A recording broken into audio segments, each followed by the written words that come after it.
Hey guys, welcome to Finally Clicked, the podcast where we discuss business, leadership, and personal development.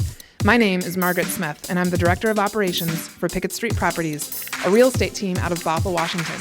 And I'll be here every week with our owner and team leader, Jesse D. Moore. We'll be digging into concepts and ideas that have helped us both personally and professionally.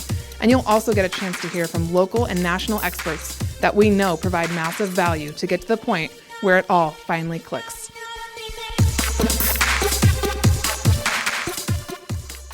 And welcome to another episode of Finally Clicked, brought to you by your hosts, Jesse D. Moore and Margaret M. Smith. Margaret, welcome. Thank you. I like how you started that out with, and welcome. Just like it was just a small pause from last week. Well, it's really the continuation of a conversation we have every week, right? It's true. So the and is signifying that this conversation is being picked up again. Mm-hmm. And it's time to continue. I like it. You like it? Mm-hmm. I'm so tired. Everyone listening right now, I just would like you to know that we might be changing the name of the podcast to Catch a Z or Catch Some Z's. Catch Some Z's with Jesse. He is tired again. This is not good. It's getting up at 5:15 is for the birds. But you're working out. You're starting your morning and your day effectively. I can walk around like almost a normal human being. Mm-hmm. But man. Yeah, you're shifting your schedule. Tail. Yeah.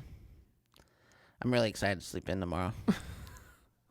How late do you sleep in when you actually sleep in? I can sleep in every once in a while. Growing up as a country kid, you know, if you slept to 7:30, that was sleeping in. That was late, yeah. And no, I've really tried to master the art of sleeping in. That's not true. I can sleep till, you know, if I'm tired and it's been a minute. Yeah. I can sleep till 8:30 to 9. Past 9. That's impressive. Past 9 is pretty tough for me. Okay. Well, I was just going to tell you, you're starting your new workout schedule. I'm starting today a 21-day abundance journey. There's tell me what energetic journey you're on, Margaret. There's an international group doing meditation specifically towards abundance to raise the vibration of the planet, and I'm participating in it, and I'm really excited. Today is day one. Oh, yeah? There's an international group. It's an international group, yeah. This sort of crazy spans the globe, is what you're telling me. Absolutely. And across somehow, the globe. The internet is a powerful tool. It is a very powerful tool. It might be my favorite. You can have the weirdest interest of all time. Yeah. And you'll find someone. Totally. You'll be like, finally, my people. I was really hoping we could energetically. You don't call it prayer. Can we energetically meditate on abundance? Is this abundance for the planet Earth, or who is it for? Yeah. Well, I, for one, as a citizen of the planet, I'm so excited. I know, right? For the abundance that's about to come my way. Yeah. Thanks to your networking skills. Hey, you're welcome.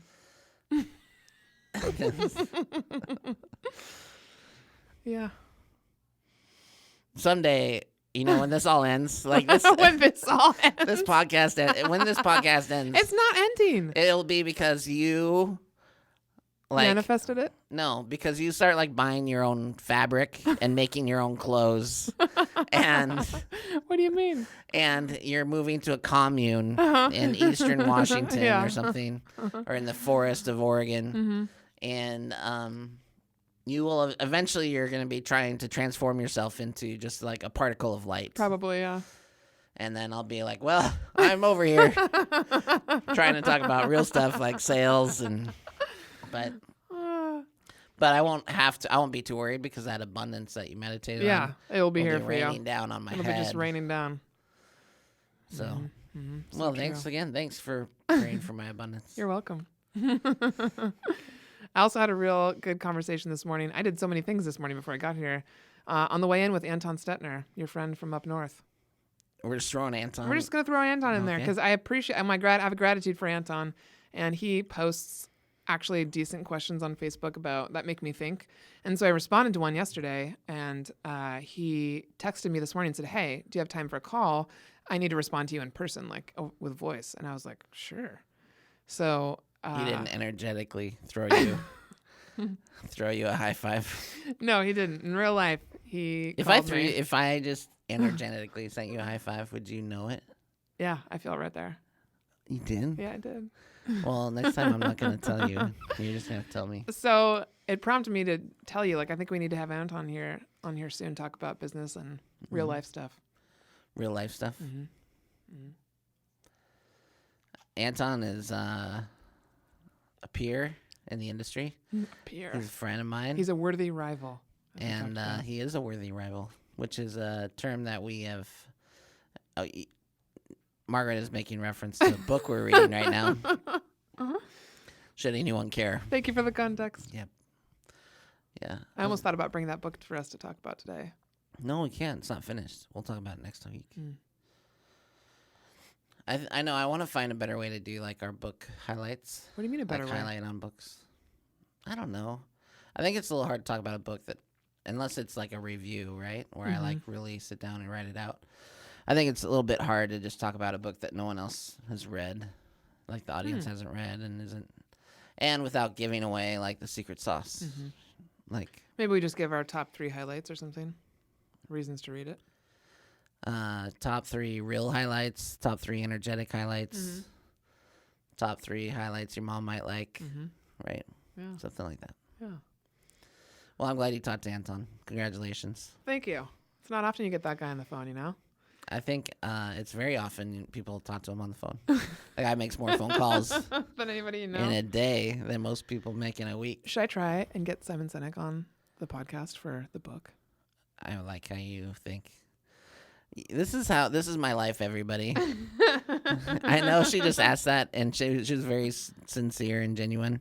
And I'm not saying we couldn't do it. It's just this is my life. I've heard this every day that I come to work. It's like every day, yeah. Should we have Gary Keller over for dinner? Okay, Margaret, how are we gonna do that? And so I've just learned just to roll with it. Just to accept it, yeah. Okay. Yeah, write it down. Put it on your affirmation list. And I do. We actually thought we would talk today about some of the habits we have as a team, collectively to talk to one another and to communicate. And 2 of those things, you know, there's a lot of other teams in this office, and I don't know that they meet regularly. I know that some do because of us. I know that some follow our meeting template. Mm-hmm. And so I thought it would be good. Today would be a good day to talk about how we meet as a team, why we meet as a team, and what that looks like on a regular basis and what it also looks like on an annual basis. Mm-hmm. Break it down. Break it down. That was me doing That's where a drop would go in. Right. Yeah. Right. What do you think, Margaret? Should we go there? You know what? I think we should go there. #go there. And this is a question that we get often, so I think it's a great one to dig into a little bit. And it just reminds me of some of the other habits that we've talked about that are simple but not easy. We do those things. And I think I try to remind, I think I said something to our team members recently about like, hey guys, if we do this, I think it was about daily stats. I said, if we do this, just know like we're going to be one of the few teams in the nation that does this regular. Like there's just very few people that do anything regularly because everybody gets so distracted, and I totally get it. But I have to tell you, like from an employee standpoint, and even from the agents that are not technically employees, they love the team meetings. I mean, it's something about like reconnecting every week and makes us all feel like we're on the same page with you as the owner. And same thing for the team retreat. I just encouraged a couple people. I was telling them about our retreat on Marco Polo as I was headed there last week. And they were like, oh, you know, that's in the future for us, renting a VRBO. And I said, future? Why not just right now? Do it this year. Well, it was a conversation for us, too. We basically had to decide because of a fixed budget. We had to decide if we were going to have like a client appreciation event or do a team retreat. And we've done lots of client appreciation events. I feel like we can let one go and our clients won't forget about us or anything like that. We're doing a different client event in December anyway. And so I just really wanted to invest in the team. We have a lot of new team members that have never been on retreat with us. And I wanted to make sure that they had a chance to weigh in on the goal setting, and we can there were a lot of things for us to go over, but anyway, yeah, the team retreat. Well, where do you want to start? Team meeting or team retreat? Team meeting. All right, team meeting. So every Tuesday morning at 10 a.m., we meet as a team.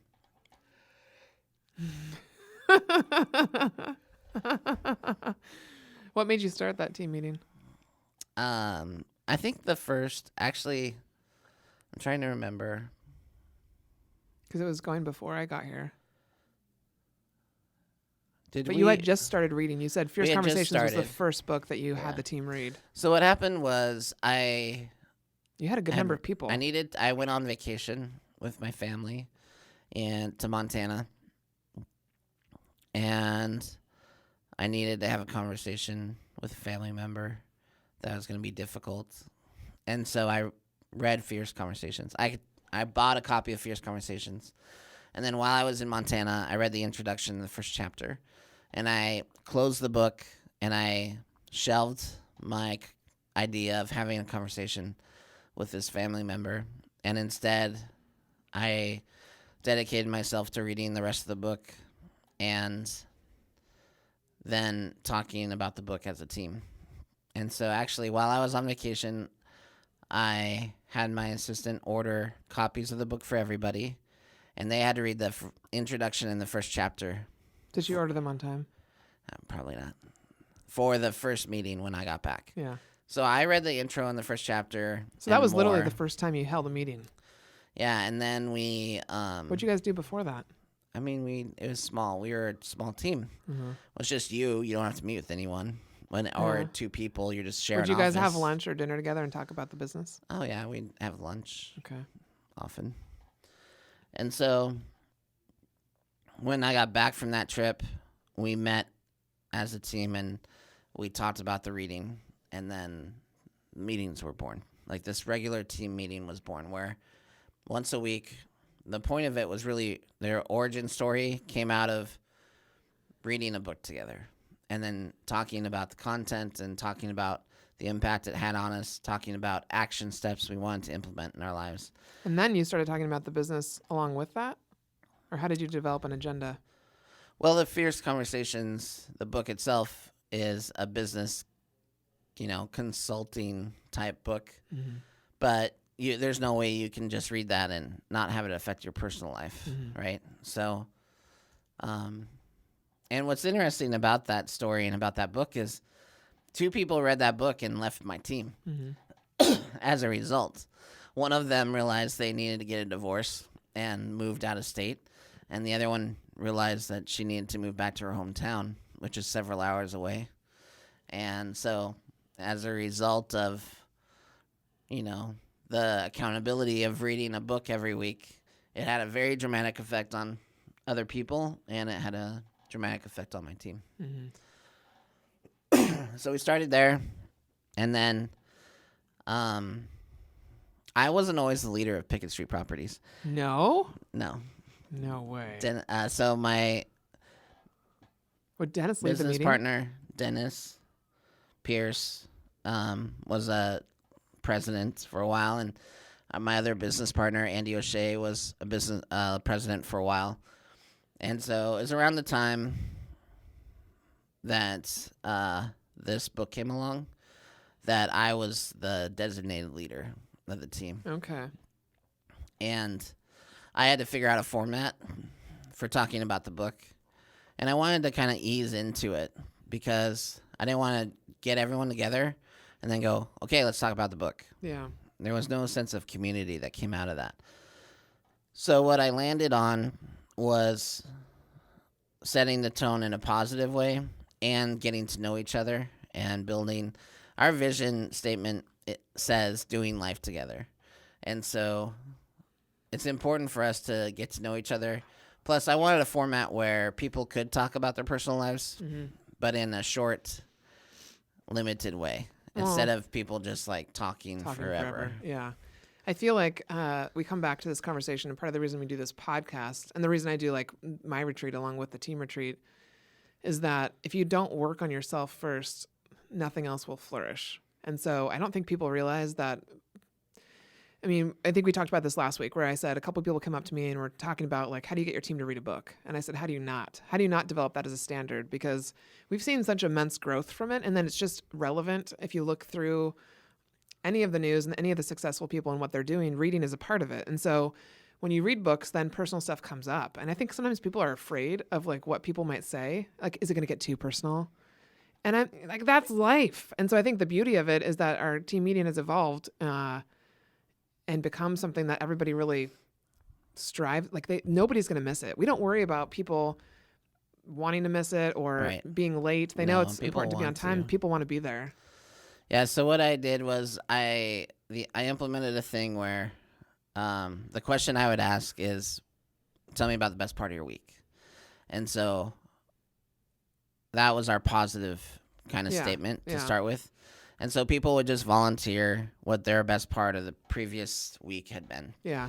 And then I asked that you would end your statement with a gratitude to somebody on the team for something that they had done in the past 7 days. So we start every meeting on time. You initiated the no cell phone rule. So no cell phones in the room. Yeah. No computers. It's just us and paper and a pen and books.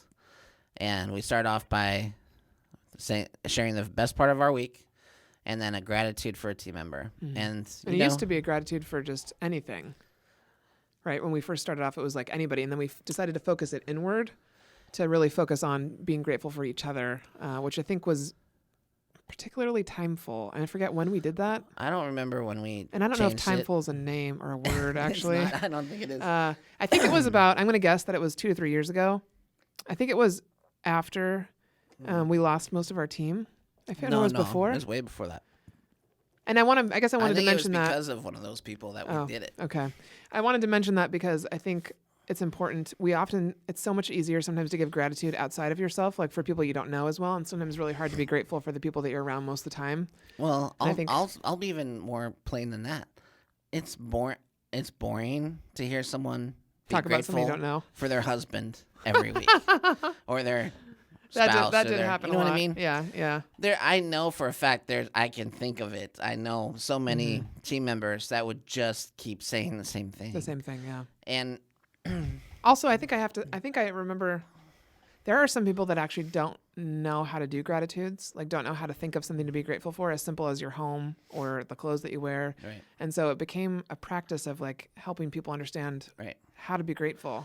Well, and if you limit the scope of the gratitude to just the team, now you're forcing them to think differently. Yes. And to examine differently and to look and we don't really, the things that we force people to do and force is such a weird word, as our standards are so basic. And so like I have no bad feelings about them is all I'm trying to say. Like a weekly meeting with your direct report, that should happen anyways, where you focus on personal and professional goals, and then teaching people how to give gratitude. Hell yeah. Like that's like, I can get behind that 110%. So it's been interesting to see though, like how people, it's good to reflect back on your last week and think about who was someone on the team that did something for me this week. And there's always someone. So.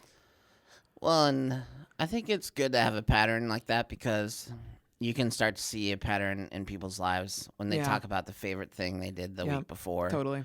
And in their gratitude. Yeah. Yeah, I totally agree with that. I think there's been times where people, if you notice someone's kind of in a funk and it's hard for them to come up with a gratitude or hard for them to come up with a favorite part of their week, it kind of gets them to think like, why am I not enjoying my week? What's going on? I mean, I remember this, I said that for this past week that my favorite part of the week was watching the Seahawks game with my family. Mm-hmm. Like my son specifically watched the entire game. Mm-hmm. My daughter wasn't there. Mm-hmm. She was around. I was grateful to have her there. Mm-hmm. And Jill was there with friends. She was more interested in friends than the game maybe. Mm-hmm. But David was paying attention and he was into it, and it was an amazing game. Amazing game. Yeah, it was good. And so for me, that was the best part of my week, to see my son and to be with him. He was at his mom's, so I had to ask to have my kids for a few hours during the game. And so I recognize that as I live my week, I'm like thinking about what's the best part. Yeah. Have I done it yet? Oh, interesting. Has it happened yet? I know. Not, I noticed you didn't say the team retreat. What am I gonna do?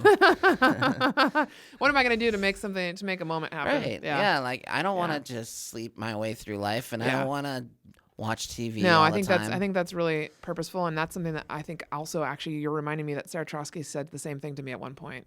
Because it makes you be more present every day. What am I going to do this week for it to say? And she would actually write it down because she had a hard time. And I get this, like as an admin, you do so many things, different tasks every day, that she would keep a note of the different gratitudes she had for people that did things for her throughout the week that either made her day, thanked her for doing something. Like it forces you to be more present, which I think you're right. I don't want to sleep through a month. A month is a lot of time. 30 days. What are you doing with your time? What are you doing? What are you doing? So and you can see how much time we're spending on just talking about the team meeting. Yeah, we haven't even gotten very far. No. So but just I think to give people don't realize an how idea important it is. How long that takes. So we have 6 team members. Yeah. And if we do best part of your week and gratitudes, it takes about 20 minutes. Yeah. It's not a long time. No. For 6 people, it's like 3 minutes a person. Yeah. 3, Plus, but we don't rush people. We don't like. No. Yeah.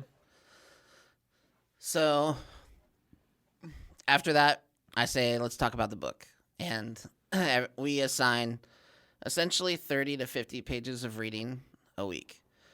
Generally, that is 1 to 3 chapters of a book. But I just try not to make it too much. If it's an easy to read book, we'll do 50 pages.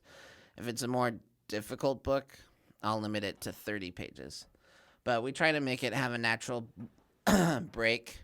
If the book has several parts, like part 1, part 2, and part 3, I'll try not to end the reading like a chapter before the end of part 2. Mm-hmm. Like I want to be able to have a conversation about a topic in a holistic manner. Mm-hmm. We're not trying to like make it easy, like the one tiny chapter. Yeah. It needs to be enough that the conversation has substance, some substance to it. I've realized too, I was thinking about this last night with my retreat as well. And with the admin mastermind conversation we had last week. Sometimes when people complain about feeling like they have too much to do, I'm realizing, pushing back on them a little bit, that it's okay to feel a little overwhelmed with content. Sometimes you have to be a little, like you have to force yourself to do more than you're used to doing in order to get to another level of development, I guess I'd say. So this is such a minimal amount that we ask people to do that most people do the reading the night before. I do. I was just going to say that. Yeah. Like, let's be totally real. Yeah. I actually usually don't do the reading until the morning of the meeting. Yeah. The morning of? Oh, wow. But I'll get up early. Yeah. At like 5:30. Yeah. And then I'll read it. But it's highly focused time for me. You'll probably remember it more. My kids are asleep. It's just me and a cup of coffee and a book. Mm-hmm. I also like audiobooks. I like that you clarify there's nothing else there besides you and a cup of coffee. I just thought about that. Well, it's quiet. Like I've set it up in such a way that I can focus on what I'm doing. Yeah. Do you have a reading corner? A nook? Yeah. No. I have a house. I go to different places. And you were talking earlier about like how do you get people to read and how do they make time? Yeah. And I just listened to Joe Rogan interview Malcolm Gladwell. This week, which that's was interesting. A super interesting interview. I highly recommend it. And as he's talking to Joe's asking him questions, right? And Malcolm Gladwell says that he really likes fiction, thrillers, like political fiction or suspense or thrillers, like Lee Child or any of those, right? To the point that he reads 50 to 60 a year. Damn. So Malcolm Gladwell, who makes a living out of writing books, not just books. These are research projects. Yeah. It takes years for him to write a book. Mm-hmm. because he's doing so much research, he's finding so many case studies, he's flying around the country doing interviews. On top of, he has a podcast that's amazing called Revisionist History, which is the same thing. It's like little vignettes of his books that require research and time. And he still reads one thriller a week or more, right? So he's not watching TV. He's not watching Game of Thrones. He's not watching, Yeah. I think Malcolm Gladwell, if you look at him, you go, oh, you know what? Yeah, that's the guy that reads books. Like, it's pretty obvious. You're not thinking he's on the lacrosse team. Yeah. And you just make time. Yeah. And this commitment is such a small commitment. And everyone, I'll tell you the other thing that I almost guarantee. They might bitch and moan for a week or two, but soon it's like working out. You get kind of addicted to it. You do. You get It's the same thing with meditation. To the work and the ideas, and it stimulates your brain. And then all of a sudden you have a new way of looking at something or seeing the world, or you have a new tool to utilize. And I think it begins to click the information that you're literally downloading into your brain, and like how much it, like you said, it changes your perspective. And then you begin to realize how many other books are out there that you should be downloading into your brain. And well, here's the thing with books. Books challenge the way that you think. And I think that is something we don't do enough of. We don't.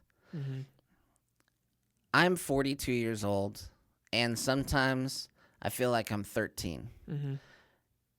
When sometimes I am presented with a situation I don't know the right answer to. And that's what I mean by it, right? Yeah. Like, I get life is complicated. There's so much that we don't know. We don't know what we don't know. Life is complicated. It is hard to keep track of everything. It's hard to be nice and agreeable and still have boundaries and look out for yourself. And so there are things in life that happen that I don't know what the answer is. And books help me. And so it's crazy to me. We just don't challenge how we think. And because of that, I think that's probably a big reason why we have so much conflict in the United States today. Totally. Is you get people that are just stuck in their way of thinking, and they're not looking for another perspective. And yeah, I think that's what education, books, like when I think of, I was watching something about Oprah the other day. Well, one of her things on YouTube, and she said she's become over the years a much more universal thinker. And then one of her phrases that Maya Angelou always said was, "When you know better, you do better." And I think I've said that before. It's so true. You're right. Human beings are complicated. The world is a huge place. And when you realize what a small speck you are, all of a sudden you gain a lot more compassion and empathy. And with that comes a more peaceful community and world and people. So, well, I think the opposite. Here we are at the Pickett Street team meeting, impacting the entire world with our peaceful knowledge building. The entire world. We're a small speck. Our meeting is the energetic epicenter of all the good that happens in the world. I like to think we play a part in it. Yeah. I don't know what I was going to say now. You just totally derailed me. Talking about books and how they open up your world to more and more. Oh, you said that Maya Angelou quote. When you know better, you do better. So the opposite of that quote, I think, would be hurt people hurt people. Yes. Yeah. Right? So hurt people. And they do that because they've been hurt and also because they're stuck in their perspective. Yeah. Versus Maya Angelou, who says, when you know better, you do better. And so most conflict is misunderstanding. That's what I've come to believe. Totally. That I almost fully believe I can fix anything with a conversation. And, well, an open mind, right? But the reality is that I've come to learn that it's mostly how people react to things that's the problem, and not not actually what they're reacting to. Exactly. That's the problem. Exactly. Yeah. And so I more and more body language, I realize tone of voice. I'm the one responsible in how I respond. Yeah. That determines a lot. Yep. And so, wouldn't you say, like, I found this for myself too recently. I've been thinking about it a lot. It's when you all the human stuff in us, the emotions, we can create such a story and such a bigger problem in our head by exactly what you said, by reactions. It's not, you don't want to deny your feelings or deny what happens inside you, but it's understanding that and not reacting in the moment to it. I don't know. There's just been thinking a lot about that. I've been thinking a lot about it because I've been having to implement it. I've been having to,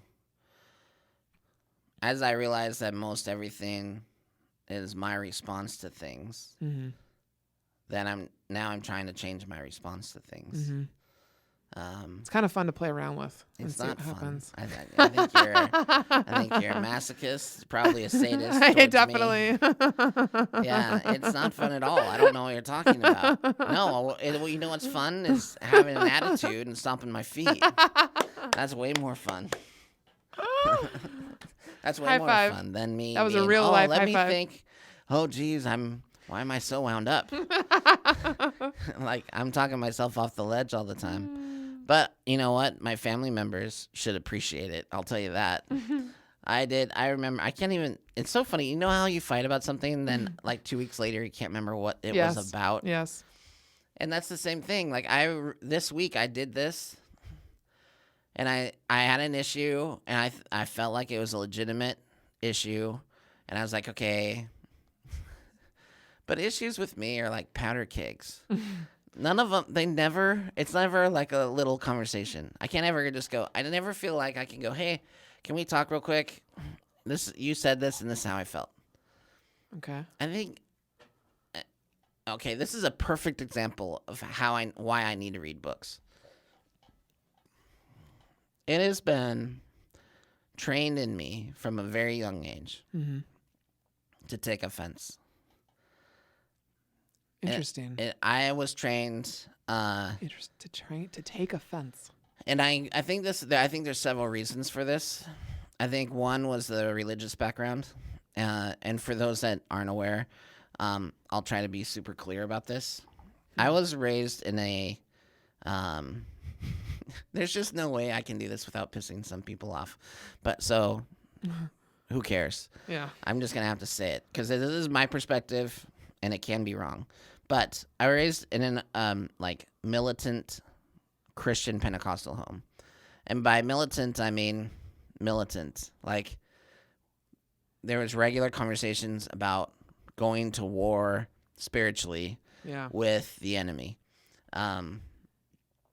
It wasn't grace and love and let's bring these people into the light. It was like, let's wipe them out. Enemy out. And I've come to realize that's not a type of faith I like. I don't like militant Christians. I don't like militant Muslims. I don't like militant anyone. I don't like anyone who is so convicted in their beliefs that they can't hear an alternative perspective. Yeah. Especially when they've been landlocked and don't have access to alternative perspectives. Like when you say I don't need to have an open mind because of my faith. Yeah. I have a problem with that. Yeah. Period. So that being said, that's the environment I was raised in. And you're almost conditioned to look for persecution. You're almost conditioned to look for, oh, these people won't accept me for my beliefs. Yeah. And so because of that, it's okay for me to get my hackles up. And I need to get my hackles up because I need to stand for something. And if you don't stand for something, then you'll fall for anything. Yeah. Like this is in the country music you listen to. Yeah. Literally, there's that song. If you don't stand for something, you'll fall for anything. Yeah. And it's kind of culturally appropriate to act this way. Mm-hmm. It's appropriate as a man to like have an opinion and to get emotional about it. Mm-hmm. That is celebrated over being a pansy ass who doesn't know what they think or who's open to alternative perspectives. True. Like, I don't know. You know how much I know in the great scheme of things? Next to nothing. Mm-hmm. Literally next to nothing. Mm-hmm. And I'm realizing that I felt like the pansy for having an open mind and I was developing an opinion And I knew that. That's why I didn't talk much when I was younger. That's what my mom trained me. I can see now what you're saying. Like, that's my mom trained me to realize I didn't know everything and to have an open mind. Well, It's possible. I wasn't raised that way. No. And so then I get into my middle-aged life, and I'm realizing that me being reactive isn't helping a lot of people. And it kind of does separate me from everyone. I mean, we can talk about this. I am often mistaken for an asshole.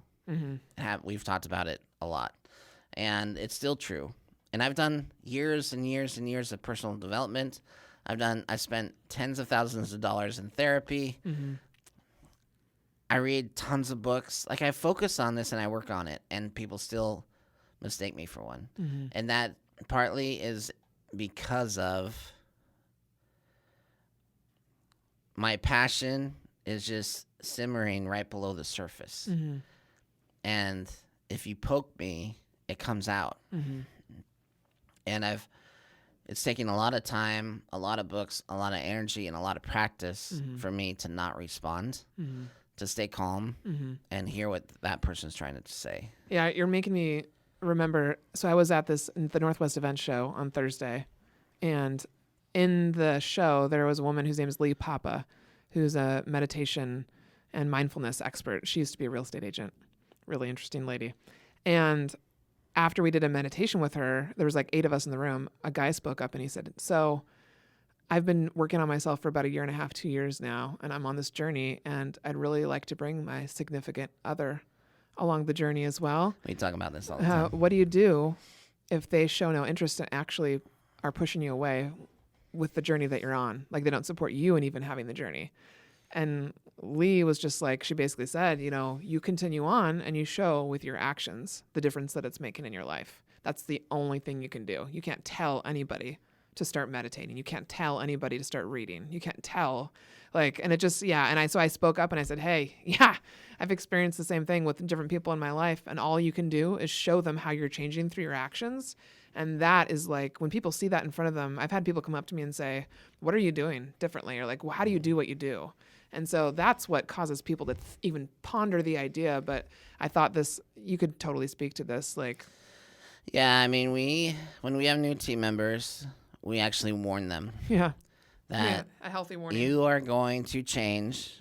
Can't help it. It happens. Any book we read. Very real and positive way. And your significant other may not like it. In fact, they might not. They may resent it. And we really encourage you to read these books with your partner. And I can tell you it was a part of the reason for the failure of my first marriage. Part of that, there's lots of reasons, but one part of it was that I was growing personally and learning things that separate from where we were normally learning things. What I mean by that is, you can get lots of instruction from the church, right? And if you get all your information from the church, it's going to be skewed a certain direction, and but you're going to feel like you're growing and developing, right? And when I started reading more secular books, more secular ideas, talking about more global issues, she didn't come on that journey with me. The way I thought Lee Papa described it, I had never heard before. I think it's called a colander that you use in the kitchen that drains like noodles and stuff. You're not sure. You're not sure if that's the right term. It's been a while since I used a colander, but she described it. She said when you start working on yourself and doing personal development, she only talked a little bit about energy. She didn't talk a lot about it because some people in the room, not into energy like me. But she said when you raise your vibration when you do this because you're building more self-awareness. And she said it's kind of like a colander in that when you raise your vibration, people either come with you or they don't. They fall through the holes and they either choose to come along that journey with you or they don't. And the more you continue to do that, the further along you go, people will move themselves out of your life if they don't agree with where you're going or aren't aware of what's happening. Well, this actually brings up a very important reason to read books as a team, and then to talk about them as a team. And that is, the things you learn in these books become the language of your team. Yep. And that's what we realized. Fierce Conversations is so important to every member of the leadership of this team that it's required reading. And that means that we're going to use terms and examples and conversations from that book to accelerate our communication. And we can't explain the whole concept to you. No, we don't have time to do that. As we try to communicate with you. Yeah. We can't. Yeah. So your personal responsibility for being on this team is to do the reading and to expand your mind and to learn the language of this team so that you can effectively communicate and not slow us down. So if you care, so that's a great way to sell it to these. If you're either a rainmaker who doesn't think they have time to read books, or you're an assistant to a rainmaker who thinks they don't have time to read books, then tell them this is a hack. Reading books and personal development is a communication hack. And all you're doing is learning new languages to speak to each other. Because guess what? The English language doesn't have a word for everything. No. And oh my gosh, we all grew up in such different households like you're just talking about. One word to me means something completely different to you, or how we take it, intonation, body language, all those different things. This helps us build a freaking bridge. Without this book, I don't think you and I'd still be here. No, for sure we wouldn't. Yeah.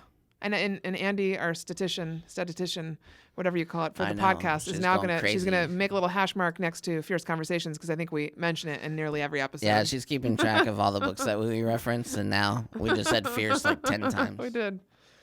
Anyway, okay, so there you go. But there you go. So we do best part of your week. Best part of your week, gratitude, talk about the book. And then I would say the talk about the book part is the longest part of our meeting. For sure. And that lasts about 30 minutes. Yeah, I always tell people it's 30 to 45 minutes depending on how much we read and how much content were in those couple chapters. And how people responded to it. There have been times talking about the book took an hour because someone had a very emotional response to it. Also have Kleenex in the room because things come up, people cry. I was so bummed when Jaggles cried and I like wasn't 3 there. times since she's been I couldn't on the believe, team. yeah. And, we didn't know rocks could cry. We didn't know that glass could cry and rocks, yeah. And then we do department report outs. So then we do every department. Listing department goes first. Buyer department goes second. Admin department goes third. Last, the because last it's is the most best. important. Thank you. Exactly. No, usually it's because salespeople want to talk about sales. Yes. And then admin is like, make sure you don't forget about this Make sure you stuff. do this, yeah. And then we're done. And so normally we're usually done by 11:30. So it's an hour and a half meeting. But in that time, everybody knows some personal information about everyone on the team. They know some new concepts and thoughts in the book discussion. They know what every department is now up to and what we're advancing towards. And I'd say you and I both are very efficient with our meetings. So if the conversation's not, if the book talk only lasts 10 minutes, it's 10 minutes. It's 10 minutes, yeah. So then the meeting's a half an hour. Like, people always freak out about the time, but if it's an hour and a half, it's an hour and a half worth spending with each other, because that means something really important has come up that's going to bond us. So we're bonded physically, mentally, emotionally, spiritually, financially. Yeah, and we do it in a public area, like in a conference room. We make sure everybody can see us. But I think that is good too, because I think people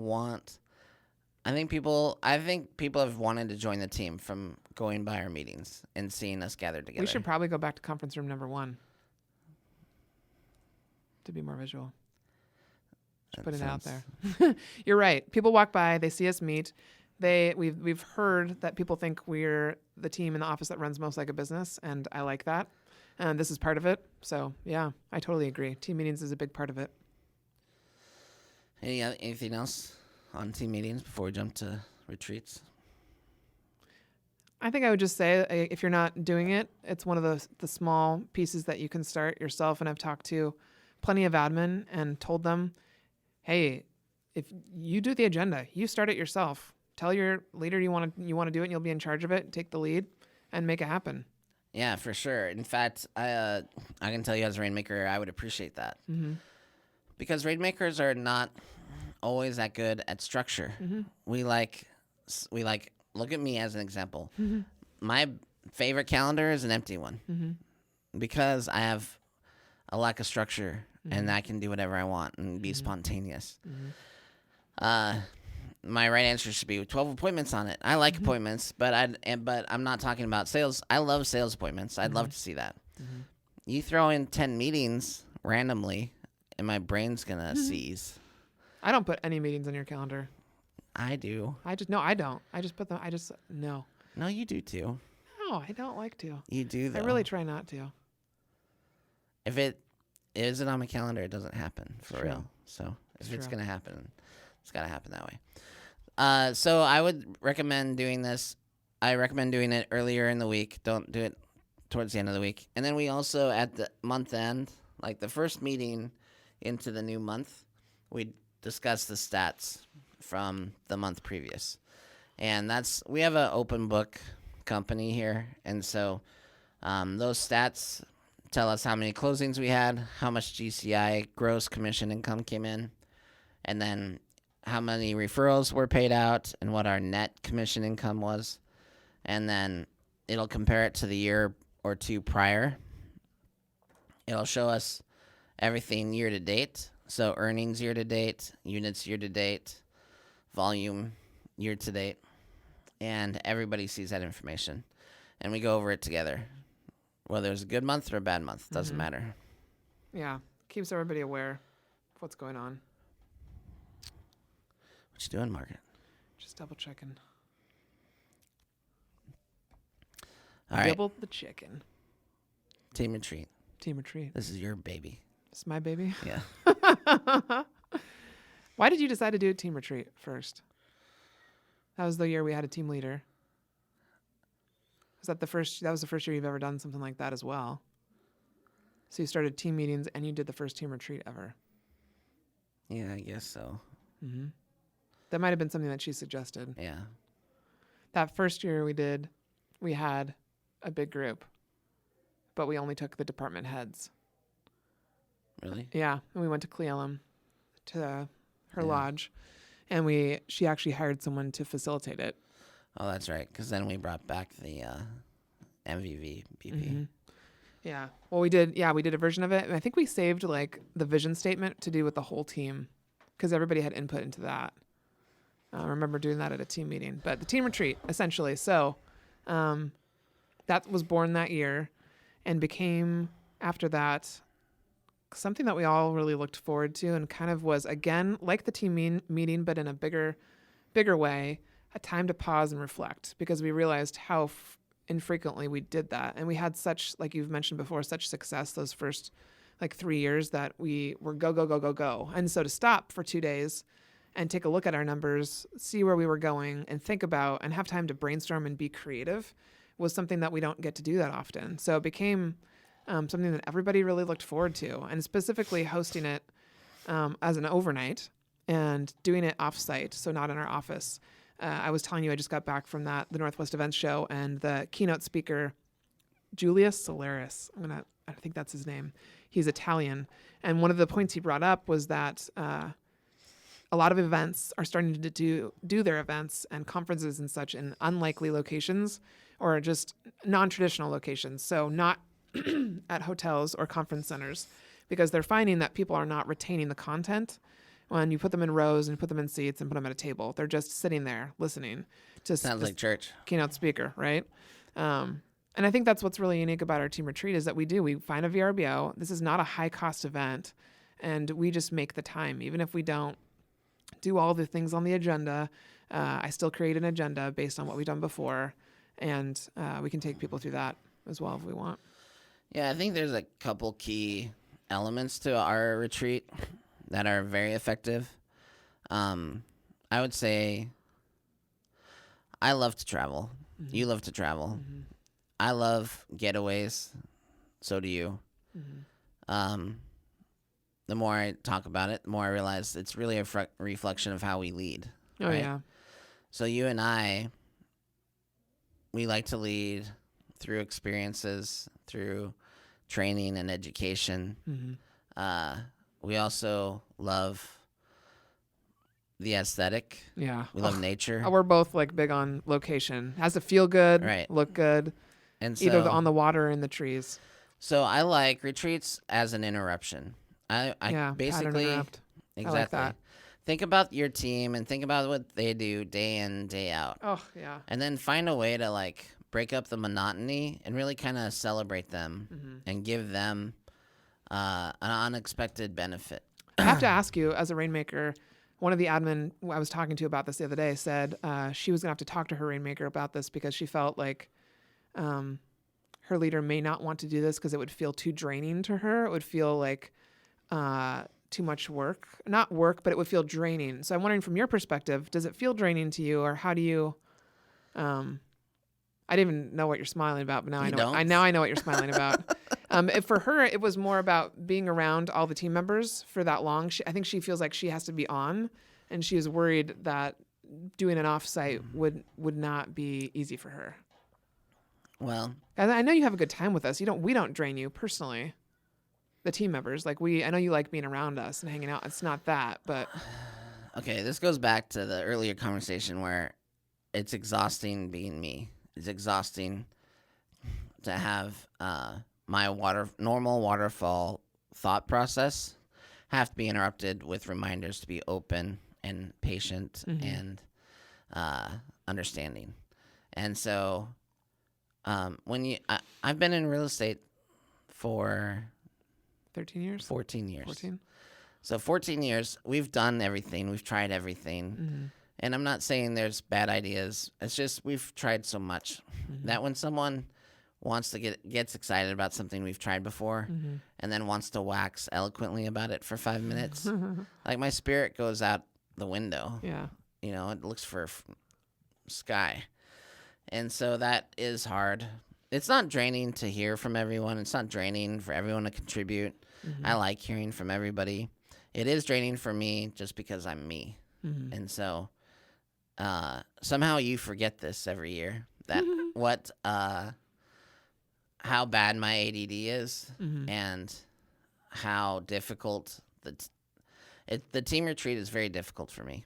And I like it. I enjoy it. I want to do it every year. It doesn't change the fact that it's highly uncomfortable for me, and I have a really hard time focusing my attention in a positive way that is helpful to everybody. So it can be distracting to you and other members of the team when I'm over a conversation or I just need to get up and walk around. The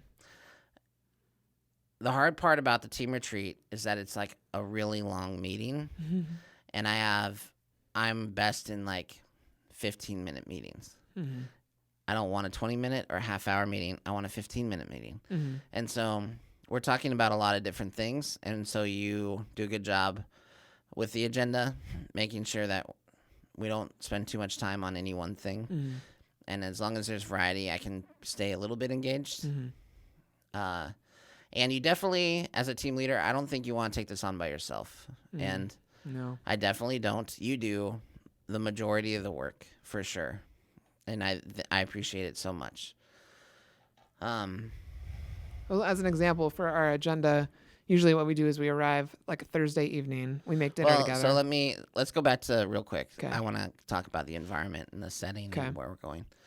So our first year it was in Cle Elum, which is one of my favorite places. It's where your Pacific Northwest Admin Retreat has been for the last 2 years. Yeah.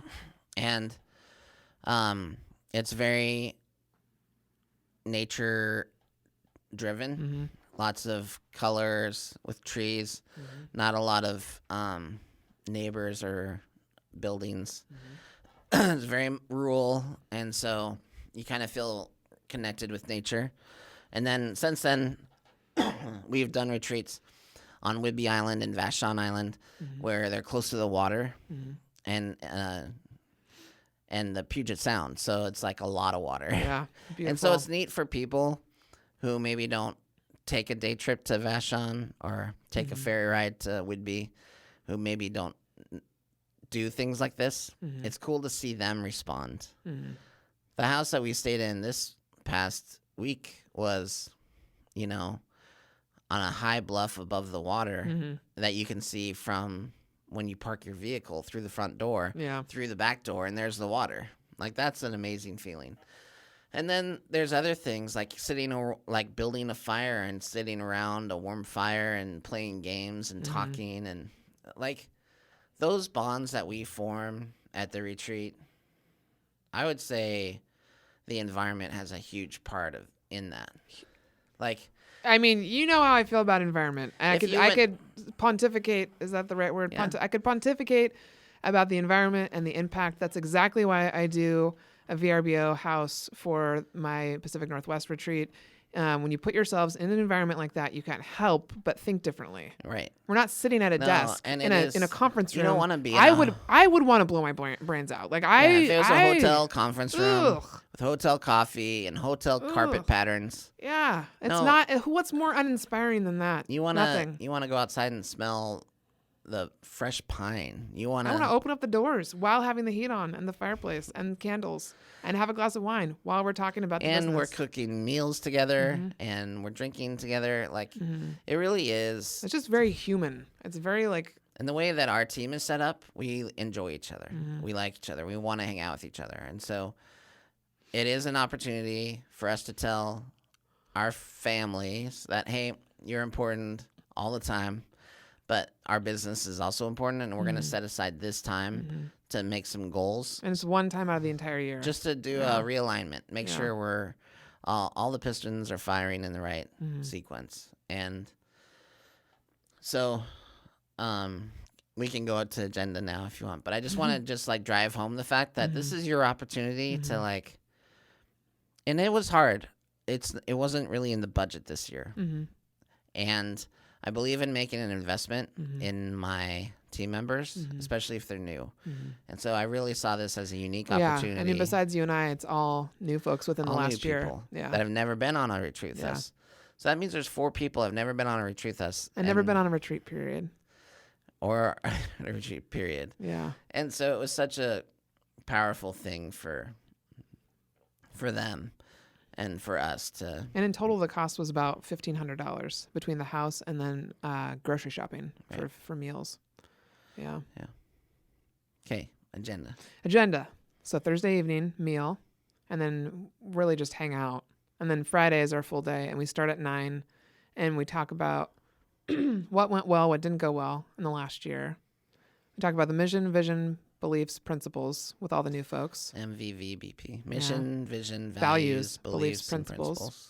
Then we had creative brainstorming time for about an hour.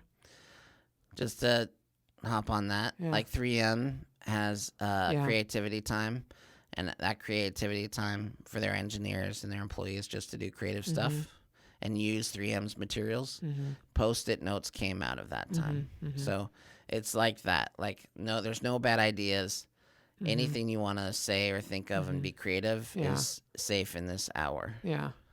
Then we do lunch and take a break, make lunch. And then in the afternoon, we went over statistics since from 2012 all the way till now, which is cool because it also tells the story of Pickett Street.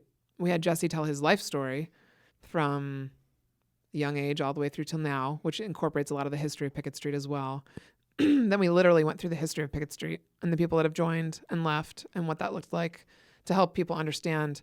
Just as, like you said earlier, it's hard to sit back. I agree with you. It's one of the hard things for me about that time is sitting back and say, good idea. Love your idea. We have tried that 3 different times. Yeah. And so I think one of the reasons why I like and I really enjoy, I could listen to your story all the time, and I do.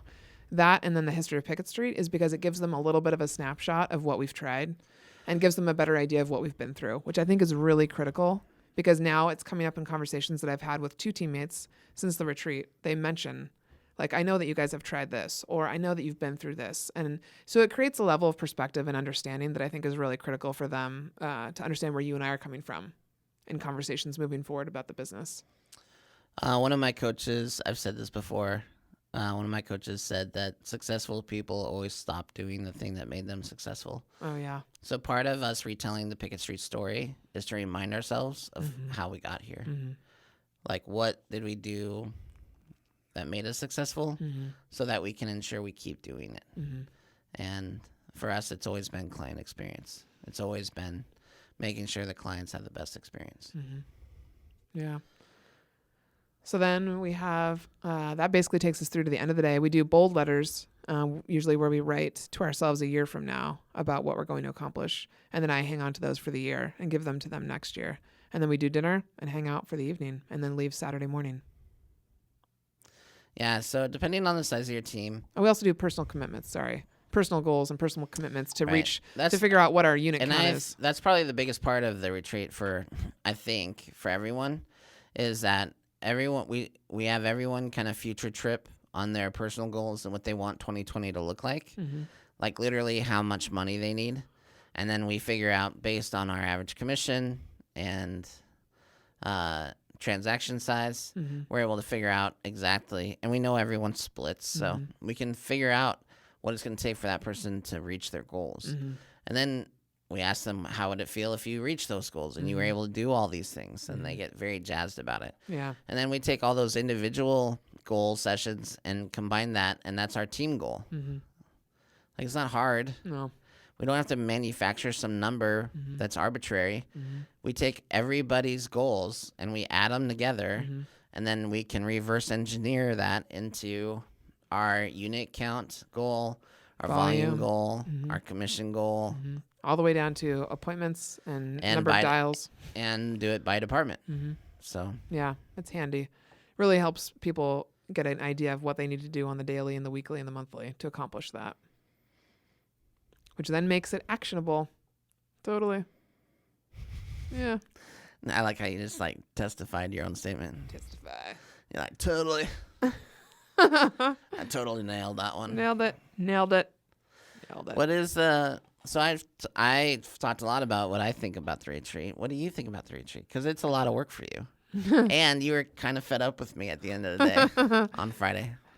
Well, it's actually not that. It's not a lot of work prior to the retreat because all I'm really doing is booking the house. The hardest part is, number one, finding a weekend when we can all do this, because with people's kids and schedules and things and such, it can be hard. But November, December is typically when it happens. And then after that, I book the house and I have the agenda. I give everybody like a little bit of homework just to think about what they want their commitments to be for the next year. And then I really wait until the day of. So it's the day of, I'd say, and the next day where I'm really putting in the most effort, because the day before I go to Costco, I go to the grocery store. It's about a 4-hour trip. Get all the meal supplies for everything. And I was thinking about this year, that the thing that I really enjoy about the retreat too, to be honest, is, to be transparent, is so much of what I do is behind the scenes, and I can't help but feel like sometimes people don't know what I do, or maybe they think I don't do enough. And so to actually do something physical where people see me putting in the time and the effort is really gratifying for me. Like, I want them to know that I enjoy serving people. Everything that I do is for the team. Yeah. And so when I go to Costco and I go to the store and I set up the VRBO and I want to get there ahead of time, it's all to serve everybody. And I really like it. I was thinking about this as I was doing it this year, because I insisted on going by myself. And I also wanted that self-reflection time to be by myself before I was with everybody, to really I needed to center myself energetically, to talk about energy again, but I need to be in a good place. And I try really hard, because like you, it is hard now that I've been here 7 years, to reflect and think about what the purpose of the retreat is, and keep myself in a place where it's just about giving and helping people get as much as they can from us, from you and I. I feel like we're like the historians, like we have this job to tell a story, and it can be exhausting. So,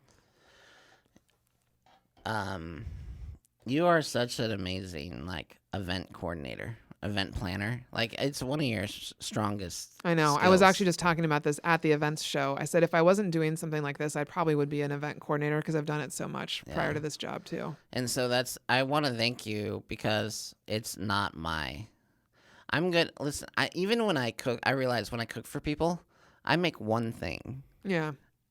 And I'll make two under duress, right? Like, I'll make under steak. duress. And then I'll do asparagus because it's easy enough, but I don't love it. Yeah. But I'm not doing potato. Like, I don't want to create an event like that, right? Yeah. And so it's so important to me that you do that stuff. I mean, it wouldn't be as successful if I did it. And so I want people listening, to, especially admin, to know that they can really own this and crush it. You can, and it's a great way to show your team what you're capable of. And what your value is. Yeah, what your value is, totally. There's no one walking away from the team retreat wondering what your value is, Margaret. Like, Yeah. I mean... Oh, thanks. Yeah. Like, everyone is very... I know, everybody was aware. super grateful. And so, but no, honestly, like, I thought about that a lot this year, that I love that it's visual. Like, people can see me. And almost all the new team members this year, they were all like, I don't want to put anything on your grocery list. And I said, damn it, do it. This is my job. I get to do something where you get to actually see me do physical labor. Like, this is, it's purposeful for me. And I don't know, there's something that's very satisfying about it. We also handed out team swag. Team swag. So I thought that, and that went over big time. Oh, people always love swag. And so, people always like unexpected gifts, right? Totally. Yeah. And then... Love language. I did it because Daniel used to work at Verizon, Yeah, and he's wearing a Verizon pullover to work every day. Yeah. And it started to drive me nuts. And so we had to get Pickett Street pullovers so that... I like that was the driving force behind it. It was, for sure. Yeah. Yeah. No, Yeah. I get it. When you have your favorite fleece or whatever that you want to wear. And Oh, yeah. so I'm It's like, comfy. let's make sure this is Pickett Street on it instead of Verizon. And you guys, 3 of the girls, well, actually, and Daniel, wore 2 of the girls and Daniel wore their Pickett Street swag into the team meeting. Say that 3 times office fast. meeting. And everybody noticed them Yeah. and talked about it and everything else. So Now, the Pickett Street logo and brand, I remember the first time we put that on hats and T-shirts, and it made you emotional because you were like, I never thought I would see like my company brand on something. And people love our logo. They love our logo. They love our brand. They love what we stand for. And so whether they even want to be a part of the team or not, they want to wear our swag. So it's always fun to get that for team members. So, but yeah, I would say the actual act of doing the retreat for me is part of it. Spending time with people is like my second favorite piece in the atmosphere, because that is like, for you, it's so like physically relaxing, I guess. It's very relaxing. people can wear their PJs through restorative. the whole retreat. Yeah, I don't care. It's very restorative. Be comfortable. Yeah. Like I Yeah. think. And then I would say, one like, with PJ pants on. right? Yeah, you were. The creative brainstorming time has also become one of my favorite times. We didn't do as much of that this year, but I love seeing you, like, just totally shooting the shit and throwing stuff out. I do like to do that. Yeah, We need to do more of that. we do. I mean, that's part of the reason why I love This the podcast. podcast is part of It is, part of yeah. that. Because that is inspiring to me. So, and I love to see how your brain works, because there's still stuff that I don't know or understand. Me too. Yeah. Speaking of swag, I feel like are we gonna offer more merch? I feel like we should be offering. Somebody more merch. asked about a 2020 Finally Clicked T-shirt. 2020. Oh, year 2020. Yeah. If there was going to be new merch. I think we actually need to come the out with a Jaggle merch shirt, store. I The think we have Jaggle to shirt. offer the Jaggle shirt. Oh my God. So we should just offer it. Not even tell people what it is. Not even tell people what, just offer Just it. offer it Yeah. and just tell people. I think we actually need a merch store. I'm going to write that down. Oh, we do for sure. Yeah. And then I think we should sell a few Pickett Street items. Mm-hmm. I think also several people have requested or talked about a shark fin, whatever I said. Tendrils shirt. Right. Oh, we could create imaginary creatures like Funko Pops with creatures that you've named, like Oh my shark gosh. tendrils. And Yeah. Yeah, I know. Some merch. We got to get on that. Figure out how to do that. we could have me as a cowboy, like a Funko Pop. Oh my God. People would love that. Anyway, we have a Jaggle shirt. It's Mm-hmm. a Venn diagram. That's my favorite thing ever. I drew it. I created it. You did. And He so loves I it. think we'll have to have that shirt and then, some other stuff coming. Yeah, it's going to be an epic year. I can feel it. Yeah, we did a good job setting goals, and Mm-hmm. it is reinvigorating. Like, people came back wanting to work, Oh, yeah. ready to work. Totally. Yeah. It's something I think it's just, again, getting everybody on the same page in a location that's not your office, that just brings people together. And I also recommend that your team have a waiver that you yes. have available Yeah. to you. Yeah. that you have everybody sign prior to leaving the office for anything, for a family reunion, for a conference, out of state conference. If you do a team retreat, you need a waiver because it's a good idea. Period. In this cancel culture, I wonder if we could have age people that we just live sign a waiver at the beginning of their employment, just to cover everything. in. Just releasing us from all liability. I don't think it works that way. Dang it. Yeah. Okay. All right, that's 1-2 punch, team 1-2 meetings, and team retreats. Now this is a good one that I get asked about a lot, so I think people will See, enjoy now we this. can just point people to this episode. Point. Oh, you have a question Point about and team shoot. meetings? Oh, Check out episode, whatever it this is. will be 61 now, I think. 61. Yeah. Oh, this table. What? You got the squeakiest table alive I did. for the studio. It's true. I know. I think we need some WD-40. WD-40. I bet my mom has 3 cans of that. She loves that stuff. Well, we need one of it here. All right, Margaret. I have real estate Time to sign sell. off. It's time to go out forth boldly into that dark night. All right. Do you know what that's a reference to? Never mind. No. It's fine. It doesn't mean sell real estate. It usually means That face dark your night. own mortality. Oh, God. Yeah. All right. I'm ready. All right. See you next week, everybody.